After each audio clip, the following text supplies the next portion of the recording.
माँ का दिल बड़ा। एक पति पत्नी के जोड़े को दो बच्चे हुए, दोनों ही बेटे। माँ बाप ने इन दोनों ही बच्चों को खूब प्यार से पाला पोसा, पढ़ाया लिखाया, बड़ा किया और इस काबिल बनाया कि यह अच्छी नौकरी कर सके, समाज में अच्छा जीवन व्यतीत कर सके।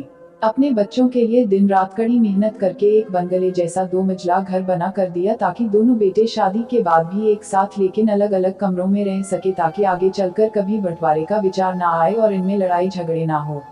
दोनों बेटों को अच्छी नौकरियां लग गई, दोनों की ही शादी हो गई। बड़ा बेटा जो घर के पहले माले पर रहता था उसको एक बच्चा भी हुआ। पोते का मुंह देखकर दादा दादी बहुत खुश हुए। सब ठीक चल रहा था लेकिन थोड़े ही दिनों बाद बूढ़े पति की मौत हो गई। जब तक पति जिंदा था दोनों बेटे और बहू माँ का सम्मान किया करते थे। जैसे ही पति मर गया दोनों बेटे और बहुएं हर दिन माँ की सेवा करना तो दूर माँ को हर दिन खाना खिलाने के लिए भी राजी ना थे। दोनों बेटे और बहुओं ने मीटिंग की और तय किया कि माँ को खाना खिलाने की जिम्मेदारी बांट ली जाए, यानी कि 15 दिन बड़ा बेटा और 15 दिन छोटा बेटा माँ के खाने की जिम्मेदारी लेगा।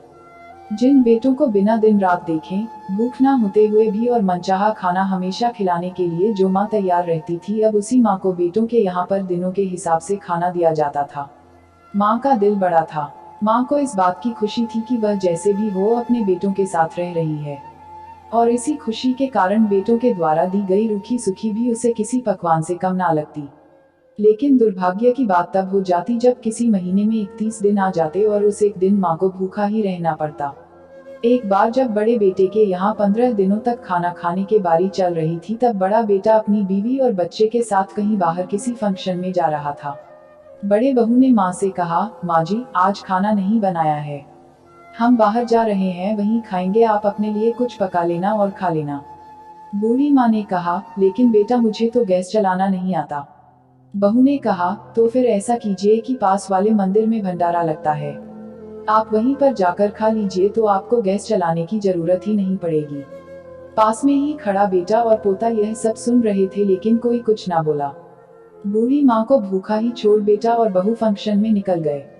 माँ को थोड़ा दुख तो हुआ लेकिन फिर अपने आप को यह सोचकर मना लिया, ठीक ही तो है, कभी कभी बहू को भी घर के काम से आराम मिलना चाहिए, और भगवान का भंडारा खाने का सौभाग्य किस्मत वालों को ही तो मिलता है।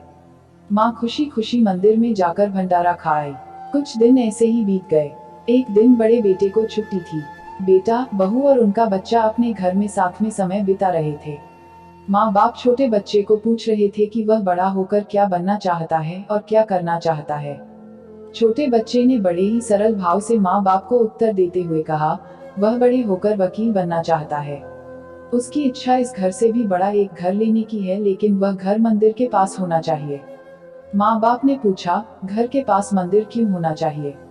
तब बच्चा माँ बाप से कहता है, घर के पास मंदिर इसलिए होना चाहिए ताकि जब मैं बड़ा होकर किसी फंक्शन में बाहर जाऊँ तो आप दोनों को ज्यादा तकलीफ ना हो, मंदिर नजदीक रहेगा तो आपको ज्यादा दूर जाकर भंडारा नहीं खाना पड़ेगा।